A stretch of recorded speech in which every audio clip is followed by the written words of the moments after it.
বাংলাদেশে নতুন আসছে অথচ প্রচন্ড রকম প্রমিজিং এরকম এসএসডি ব্র্যান্ডগুলোর মধ্যে হিক্সেমি হচ্ছে অন্যতম। আমাদের হাতে এখন হিক্সেমির দুইটা এসএসডি আছে।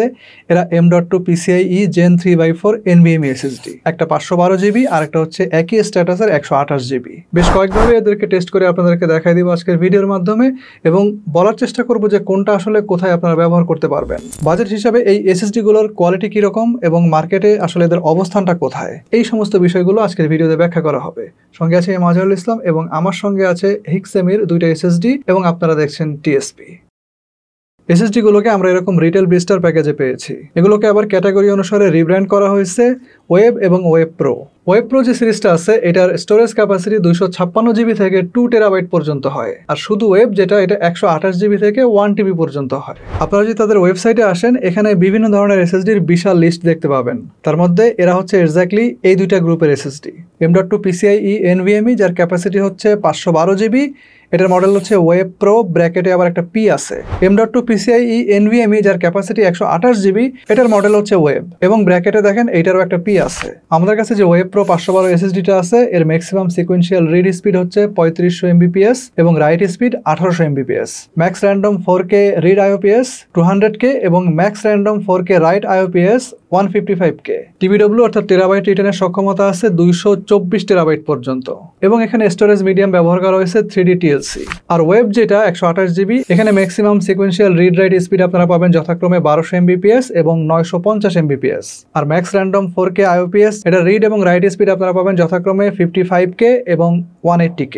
TBW অর্থাৎ টেরাবাইট রিটার্নের সক্ষমতা আছে 80 TB পর্যন্ত এবং এখানে স্টোরেজ মিডিয়াম হিসেবে ইউজ করা হয়েছে 3D NAND। এখন দুইটা এসএসডির মধ্যে ব্যবহারিক দিক থেকে দেখলে সিকোয়েন্সিয়াল রিড রাইট স্পিডে যেমন পার্থক্য আছে তেমনি max random 4K read write স্পিডেও ব্যাপক পার্থক্য আছে। টেরাবাইট রিটার্নেও কিন্তু অনেক পার্থক্য আছে এবং এদের যে স্টোরেজ মিডিয়াম সেটাও কিন্তু আলাদা আলাদা। এবার দুইটা এসএসডির দাম যদি আমরা বলে রাখি তাহলে এরকম দাঁড়াবে। ওয়েব প্রো 512 জিবির দাম হচ্ছে 4850 টাকা উইথ 5 ইয়ার্স ওয়ারেন্টি। আর এই 512 এসএসডি টেরাবাইট রিটার্নের সক্ষমতা হচ্ছে 224 টিবি অর্থাৎ 2,24,000 জিবি। সো 5 বছর ওয়ারেন্টি হিসাবে আপনার এই এসএসডিটার প্রতিদিনকার হিসাবে টেরাবাইট রিটার্নের সক্ষমতা হচ্ছে 122 জিবি প্লাস, অর্থাৎ প্রতিদিন আপনারা 122 জিবি পর্যন্ত এটাতে রাইট করতে পারবেন। সো আই থিঙ্ক আসলে সাধারণ একজন ইউজার হিসাবে এটা কিন্তু অনেকটাই বেশি এবং এই ধরনের একজন ইউজারের পক্ষে আসলে এই টেরাবাইট রিটার্নের সক্ষমতাটা আসলে রিচ করাও পসিবল না। অপরদিকে ওয়েব 128 জিবি যেটা এটার দাম হচ্ছে 2100 টাকা, এটার ওয়ারেন্টি 3 বছর এবং এই এসএসডিটার টেরাবাইট রিটার্নের সক্ষমতা হচ্ছে 80 টিবি অর্থাৎ 80,000 জিবি। সো 3 বছরের ওয়ারেন্টি হিসাবে এই এসএসডিতে আপনি 73 জিবি পর্যন্ত প্রতিদিন রাইট করতে পারবেন। এটাও আসলে মোটা দাগে একজন ইউজারের যে দরকার তার তুলনায় কিন্তু অনেকটাই বেশি। এখন একই স্ট্যান্ডার্ডে যেসব এসএসডি মার্কেটে পাওয়া যাচ্ছে তাদের সিরিয়ালও কিন্তু কম না। প্রথমে আছে দেখেন দাহুয়া C900 512 জিবি যার সিকোয়েন্সিয়াল রিড রাইট স্পিড অনেকটাই কিন্তু কম, দাম কিন্তু 3500 টাকা। নেটাক N930E এটার রিড রাইট স্পিড কিন্তু অনেকটাই কম, দাম হচ্ছে 3550 টাকা। পিসি পাওয়ার থান্ডার স্ট্রাইক 512 জিবি এটার যে রিড রাইট স্পিড এটা কিন্তু আগের দুইটার তুলনায় ভালো আছে, তবে হিক্সেমির চাইতে কম, প্রাইস হচ্ছে 3700 টাকা। রেভেঞ্জার N580 আবারও রিড রাইট স্পিড কিন্তু বেশ খানিকটাই কম দেখা যাচ্ছে, প্রাইস কিন্তু দেখেন 4000 টাকা। ওসিপিসির 300 যে মডেলটা আছে এটার রিড রাইট স্পিড কিন্তু বেশ ভালো, প্রাইস আবার 4200 টাকা। অ্যাপাচার AS2280 P4 এটার রিড এবং রাইট স্পিড যথেষ্ট কম হইলেও দাম কিন্তু আবার কম না, 4250 টাকা। পেট্রিয়ট P300 স্পিড কিন্তু অনেকটাই কম, দাম দেখেন আগেরটার থেকেও বেশি, 4390 টাকা। রেড ড্রাগন RM311 এটার স্পিডের অবস্থাও কিন্তু একই, দাম আগেরটার থেকেও বেশি, 4750 টাকা। এতক্ষণ আপনারা যতগুলো এসএসডির নাম শুনলেন এগুলো সবগুলোই কিন্তু NVMe ভার্সন 1.3 এর। সো রিড স্পিড এবং রাইট স্পিড আসলে কখনোই একটা NVMe ভার্সন 1.4 এর মতো হবে না, এটাই স্বাভাবিক। আপনি যদি এই লিস্টের লাস্ট কয়েকটা এসএসডির রিড রাইট স্পিড দেখেন এবং তার যে দাম সেটার সাথে কম্পেয়ার করেন তাহলে আজকের যে হিক্সেমিটা এটা কিন্তু অনেক ভালো অবস্থানে আছে। এখন আমরা এই দুটো এসএসডির টেস্টের রেজাল্ট দেখব এবং মানে বোঝার চেষ্টা করব যে আসলে এই দুটো এসএসডি কোনটা কার জন্য। এর আগে বলি এসএসডি গুলোর PCIe ভার্সন হচ্ছে 3 যা কাজ করবে 4টা লেনে, অর্থাৎ এগুলো হচ্ছে PCIe Gen 3x4। আর NVMe যে প্রোটোকলটা আছে এর স্ট্যাটাস তো আগেই বললাম 1.4 ভার্সনের।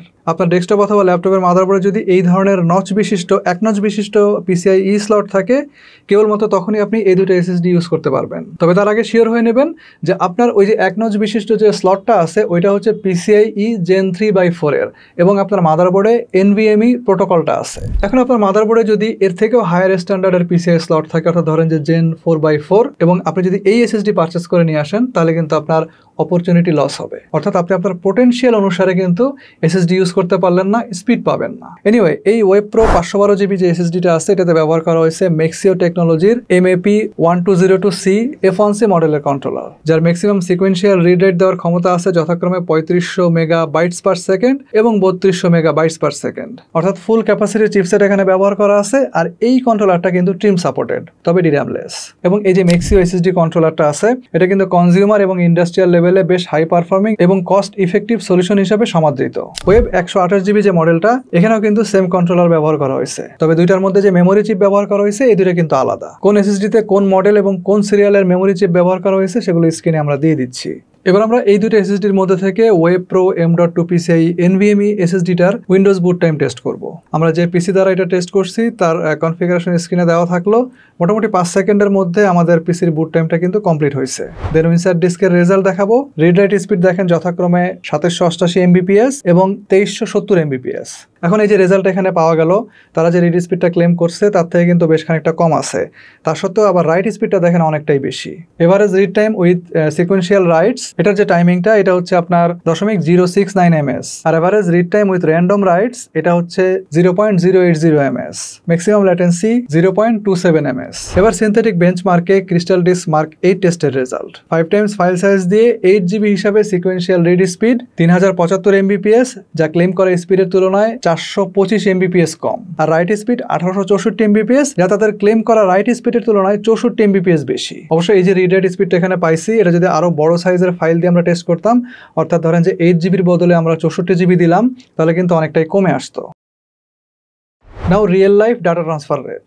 আমরা প্রথমে রিড স্পিড দেখার জন্য হিক্সেমি ওয়েব প্রো 512 জিবি থেকে আমাদের হোস্ট এসএসডি ফায়ারকুডা 530 1TB তে 109 জিবির একটা ফোল্ডার ট্রান্সফার করে দেখব, যেখানে বিভিন্ন সাইজের 22টা ভিডিও ফাইল আছে, যা থেকে আমি মনে করি যে এসএসডি কে যথেষ্ট পরিমাণ স্টোরেজ দেওয়া পসিবল হবে। যাই হোক, রিড স্পিড সর্বোচ্চ যা পাওয়া গেছে তা হচ্ছে 1.7 GBps এবং এভারেজ ছিল 900 MBPS এর আশেপাশে। টেস্টের 1 মিনিটের মাথায় গিয়ে সিগনিফিকেন্ট স্পিড ড্রপ দেখা গেছে এবং এই যে জিনিসটা এটা আসলে শেষের দিকে আরো বেশি পরিমাণ দেখা যায়। ওভারঅল এই জিনিসগুলো আসলে এভারেজ যে স্পিড তার উপরে কিন্তু ব্যাপক ইফেক্ট ফেলছে। এই টেস্ট করতে আমাদের সময় লাগছে টোটাল 3 মিনিট 23 সেকেন্ড এবং এসএসডির অ্যাক্টিভ টাইম সর্বনিম্ন 0 থেকে 100% পর্যন্ত ছিল। তবে এভারেজ যে অ্যাক্টিভ টাইমের পার্সেন্টেজটা এটা কিন্তু আমাদের কাছে সন্তোষজনক মনে হয়েছে। এভারেজ রেসপন্স টাইম বেশিরভাগ সময় 1.5 ms থেকে 2 ms এর আশেপাশে ছিল। একই ফাইল আমাদের হোস্ট এসএসডি থেকে ওয়েব প্রোতে রাইটের জন্য দিয়েছিলাম। রাইট স্পিড দেখেন 1.8 GBps থেকে 1.4 1.3 এরকম GBps এর মধ্যে আপ ডাউন করছিল। তবে আবারও সেই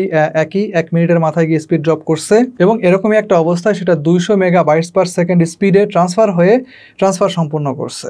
এক্ষেত্রে আমাদের সময় লাগছে প্রায় 4 মিনিট 13 সেকেন্ড এবং এই সময় অ্যাক্টিভ টাইম ছিল সর্বনিম্ন 1% এবং সর্বোচ্চ 100%-এর মধ্যে। তবে এই টাইমটা 1 মিনিটের আগ পর্যন্ত 90%-এর আশেপাশে ছিল, যেটা পরবর্তীতে 95 থেকে 97%-এর মধ্যে ট্রান্সফার শেষ হওয়ার আগ পর্যন্ত কন্টিনিউ আপ ডাউন করছিল।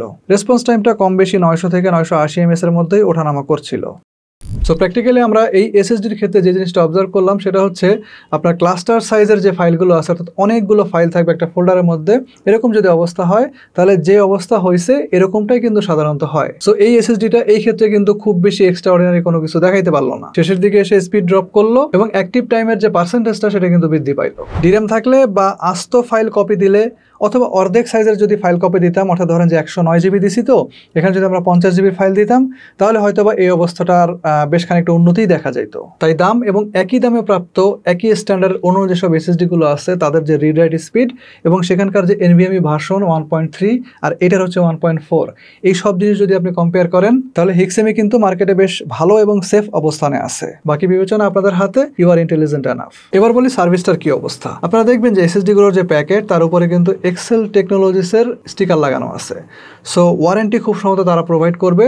আর যদি ওয়ারেন্টি এক্সেলের হাতে যায় তাহলে আসলে আপনাদের আই থিঙ্ক যে ওয়ারেন্টি নিয়ে খুব বেশি একটা চিন্তা করার কোনো দরকার নাই। কারণ আমি যতগুলো কোম্পানিকে মার্কেটে দেখছি যারা মানে আইটি সেক্টরে কাজ করে এবং তারা ওয়ারেন্টি দেয়, এদের মধ্যে থেকে আমি দেখছি one of the best service কিন্তু এক্সেলের কাছ থেকে পাওয়া যায়। সো মার্কেটে যদিও এই এসএসডি গুলো হিগভিশন বাংলাদেশ নিয়ে আসছে, বাট আপনাদেরকে টোটাল সার্ভিসের যে বিষয়টা এটা কিন্তু প্রোভাইড করবে এক্সেল টেকনোলজিস এবং খুব সম্ভবত তারাই এটা মার্কেটে বাজারজাত করতেছে। সো হিগভিশন বাংলাদেশ এবং এক্সেল টেকনোলজিস দুইটাকে আমি একদম পার্সোনালি চিনি, যার কারণে আমি মনে করি যে কনফিডেন্টলি আপনারা এই এসএসডি গুলো যদি পারচেস করেন অ্যাটলিস্ট ওয়ারেন্টি নিয়ে সমস্যা হবে না। আমার কথা হচ্ছে ইলেকট্রনিক জিনিস সমস্যা হইতেই পারে, আফটার সেল সার্ভিসটা আমার কীরকম আসতেছে সেই জিনিসটা কিন্তু অনেক ইম্পর্টেন্ট। সো অন্য যেসব কম্পিটিটর মার্কেটে আছে তার তুলনায় এর যে সার্ভিস এটা অনেকটাই বেটার আপনারা পাবেন, অন্তত আমার পার্সোনাল অভিজ্ঞতা সেটাই বলে। So let's hope for the best. শীঘ্রই আসবো নতুন কোনো ভিডিও নিয়ে, নতুন কোনো রিভিউ নিয়ে। সে পর্যন্ত সবাই ভালো থাকেন এবং সুস্থ থাকেন।